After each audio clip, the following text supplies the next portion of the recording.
دا علما په دې خبرو کې لږ اختلاف کوي. دا خبره لږ غونتې د پوهې دپاره واوره. علما وایي دا ایمان څه ته وایي لږ، ځکه د مخکې نه خبره را روانه ده، څوک ایمان دې ته وایي، څوک ایمان دې ته وایي، څوک ایمان دې ته وایي. خو منګه الحمدلله من قرآن منو، من رسول منو، منګه د قرآن خبرې منو، منګه د رسول خبرې منو. زما رسول چې څه ته ایمان ویلی دی، زما قرآن چې څه ته ایمان ویلی، بس هغه ته ایمان ویلک. او علما د پوهې دپاره چې د عوام خلک په اسانه باندې پوه شي، داسې تعبیر ورته کوي، داسې ورته پوهه ورته داسې خبره کوي. ایمان درې خبرو ته وایي ورونو. بس یو الایمان التصدیق بالجنان والاقرار باللسان والعمل بالارکان. درې خبرې چې د پکې راغلې ته مؤمن لګ. زړه کې د الله په تصدیق، زړه کې یقین دی، رښتیا دا خبره منې چې الله شته دی، رسول شته دی. دا ټولې خبرې د زړه نه منې یوه. او دویمه په دې ژبه اقرار هم کې، دا کلمه مو سره وی چې لا اله الا الله محمد رسول الله، دا مو سره وی. او دریمه خبره د دې موافق عمل هم کې. د دې د وجه نه علما وایي یو خبره کې اسانه، د چا په دې زړه کې چې تصدیق نه وي دې ته منافق انسان وایي. یو انسان دی چې هغه په زړه خوله باندې خو کلمه وایي، خو د هغه په دې زړه کې تصدیق نه وي، دې سړي ته به منافق دی، دا مؤمن نه دی. د ده په زړه کې تصدیق د الله په باره کې نشته. یو انسان داسې دی چې هغه په اعمالو کې فرق دی، ټوله هسې وایي مسلمان یم، مؤمن یم، خو احکام د الله احکام څنګه چللی، خبره التزام د طاعت نه کوي، غاړه نه ږدي د الله احکامو ته، بس خپله چې څه خوښوي وایي ځان ته مؤمن، خو چې کوي څه هغه چې د زړه خوښوي. الله فرمایي داسې خلک مؤمنان نه وي. دې خلکو ته دا هم د کفر درجه ده چې سړی دی صرف په خوله باندې کلمه وایي او د الله یو حکم دی په ځای نه راوړي، د یو ګناه نه دی ځان نه ساتي. که یو نیمه عمل کې فرق راغی دې ته کافر نه وایي، دې ته بیا فاسق وایي. په بله طریقه باندې زمونږ نبي ډېر ښایسته خبره کوي، په صحیح حدیث کې راغلي، هغې ته علما حدیث ته جبریل ویل. د الله نبی اخیرنی وخت او د ژوند اخیرنی لمحاتو، اخیرنی وختونه. د الله نبی جمعات کې ناسته، صحابه کرام سره ناستي، غټ غټ صحابه. یو سړی راغی، سپینې کپړې دي، تک تور ویښتې دي، داسې پاک دی، داسې لکه ته به ګنوې چې اوس د غسلخانې نه راوتی دی لږ. خو بل طرف ته پې د سفر یوه نښه نشته، او په دې مجلس حاضره کې یو څوک هم نه پېژني. لږ راغې په یو طرف کې سلام وکړو، او چې کېناستو د الله د نبي سره مخامخ د خپل زنګونونه ولګول، او یا خپل لاسونه په خپلو زنګونونو یا د الله د رسول په زنګونونو کېښودل، او د اول ابتدا تپوس وکړل د الله پیغمبره محمده ما ته یو څو خبرې راوښوه. د ټولو نه اولنۍ خبره ته دا ښیمه چې ما ته دا وښوه چې مل ایمانو اخبرنی عن الایمان. د الله پیغمبر ما ته ایمان وښوه چې د ایمان څه ته ویل. دا حدیث با چې ځان ته څوک مؤمن رور مې وایي، مرور مؤمنه دا یاد کا، دا پتا فرض دی، دا ستا ایمان دی چې دا دې نه ذکرې والله که ته مؤمن شي. دا خبره به ذکر د الله نبی ورته وایي ایمان دې ته وایي ان تؤمن بالله وملائکته وکتبه ورسله. الله به منې د ټولو نه اوله خبره په الله به ایمانی. الله منل څنګه دی ورونو؟ دا به منې چې الله شته، دا به منې، دا به منې چې رب العالمین یو ذات دی، نو دا به منې چې د رب العالمین شریک نشته، نو دا به منې چې زما رب چې کوم صفتونه قرآن او حدیث کې ولا الله او رسول بیان کړي په خپله هغه صفتونه به منې. او دا به منې چې ستا رب د عرش د پاسه دی. دا خبرې چې منې دې ته د الله په باره کې ایمان ویل. ملائکه به منې وروره، ملائکه زه یو مثال صرف د مخکې حدیث لګا تشریح کوم او نور به ان شاء الله وضاحت کوم. زمونږ د ژوند دا مقصد دی ورونو چې ایمان وپېژنو، سم یې وپېژنو، او ان شاء الله اراده مې رسېده د الله نه غواړم الله دې توفیق راکړي. د ایمان تشریح دته پوره د خپلې وسې مناسب کومه،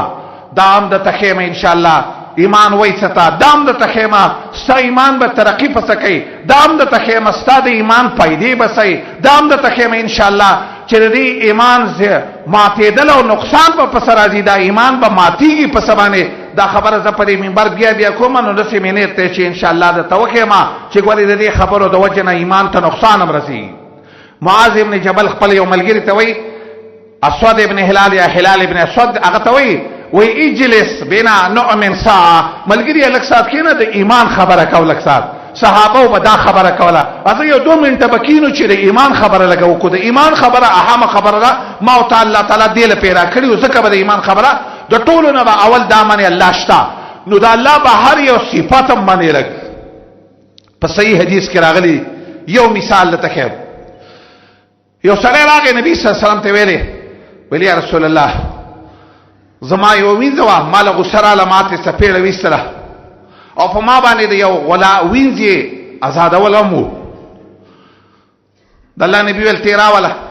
د الله نبي چې کله دا وینځه راوستله وله مخې ته، د الله نبي ته 2 تپوسه کوي. زه وایم چې اوس یو زما مسلمان ورور دا 2 تپوسونه خامخا یې زده کړي. تپوس یې اول دا کوي چې این الله، وینځي الله چېرته دی؟ لږ نو هغه وینځه ورته څه وایي؟ هغه وینځه ورته وایي فی السماء، الله بره دی. لږ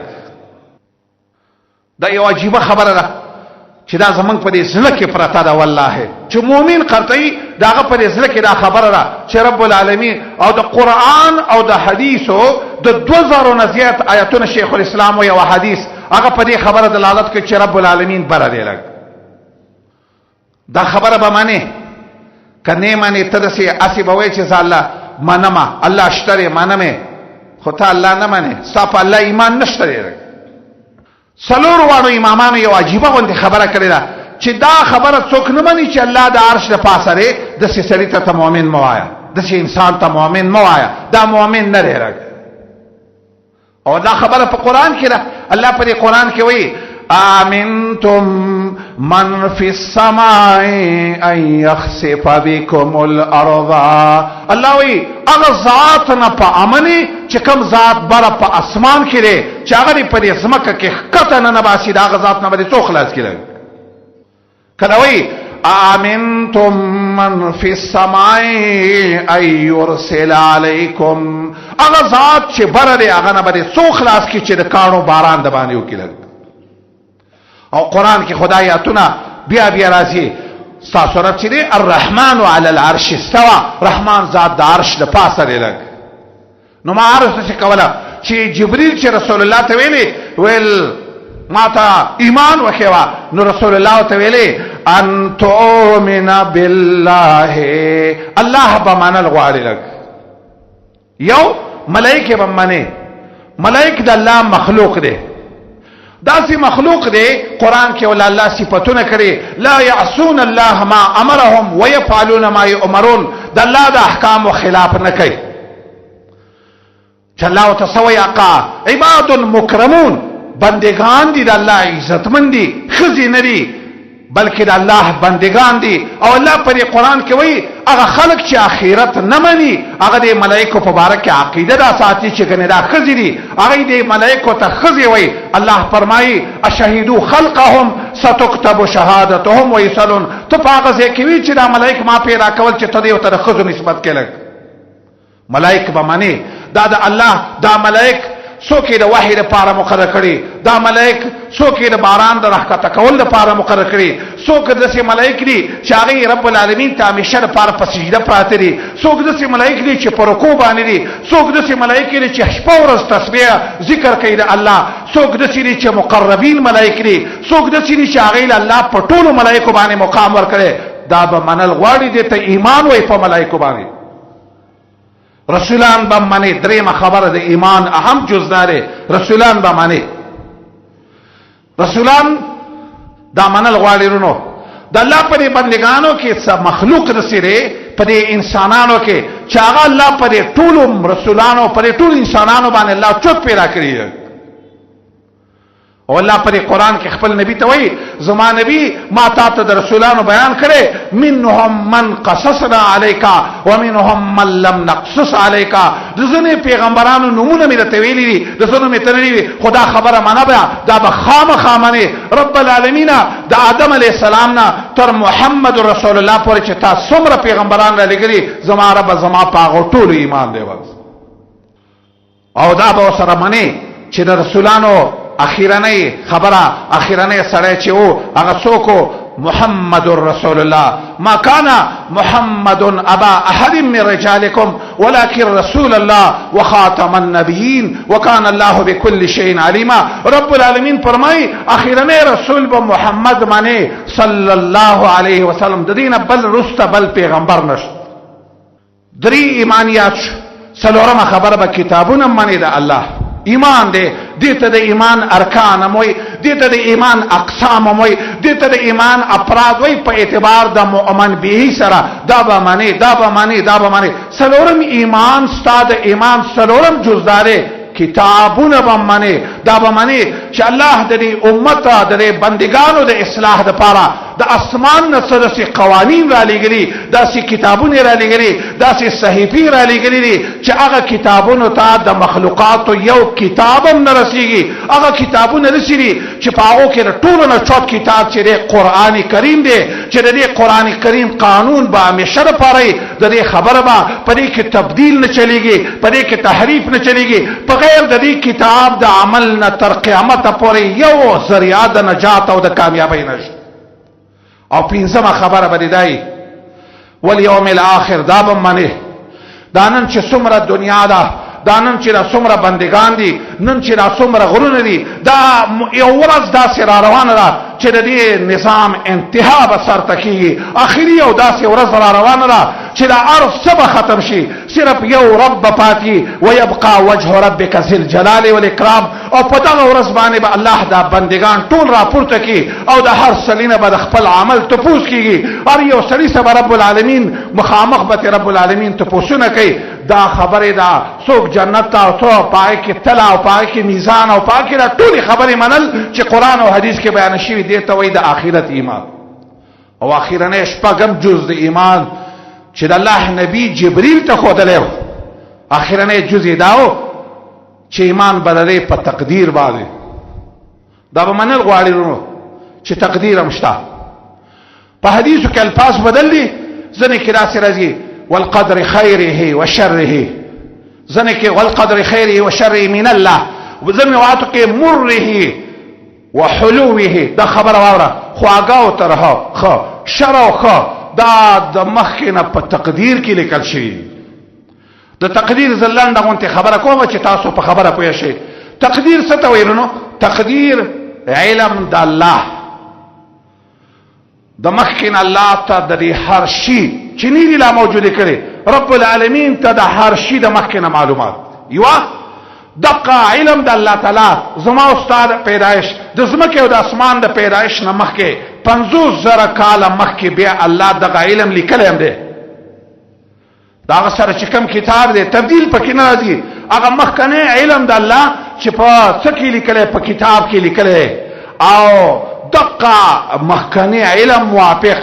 دغه لیکلو موافقې په دنیا کې ښکاره کوي نن داسې به کېږي سبا به داسې کېږي او الله ته د مخکې نه زما او ستا پته وه چې دا سړی به په خپله خوښه نیک عمل خوښوي نو ما او تا دپاره جنت مقرر کړی ما الله ته د مخکې نه داسې پته وه چې دا سړی به په خپله خوښه بد عمل خوښوي نو د مخکې نه زما او ستا دپاره جهنم لیکلی اگر که ما او تا ته دا خبره نه وي ښکارېږي خو دا د رب العالمین ته د مخکې نه زما او ستا ښه او بد هر څه معلوم دي لږ دا شپه خبره چې دی ومنلې دا خبره چې محمد رسول الله جبریل ته وښودلې د دغه حدیث الفاظ اوږده دي خو آخر کې ورته چې کله جبریل تو نو نبی صلی الله علیه وسلم صحابه ته وایي هذا جبریل يعلمكم دینکم دا جبریل دین یې راته ښودو خو د سوال جواب په طریقې راته وښودو تانه چې نن تپوس څوک کی ایمان ستوي والله دا حدیث جبريل خو خامخ ځکه دا خو ستا پر قبر کې کته سبا ور روانه دی قبر کې د خبرو تپوس کی من ربک ومن دینک وما تقول في حق هذا الرجل والله چې دا ایمان دې په دنیا کې نه ځکلې والله ک جنت تلار شي ولی چې تا خپل ایمان نه ځکه چې جنت په غیر د ایمان نه د سره حاصله دي نشي سره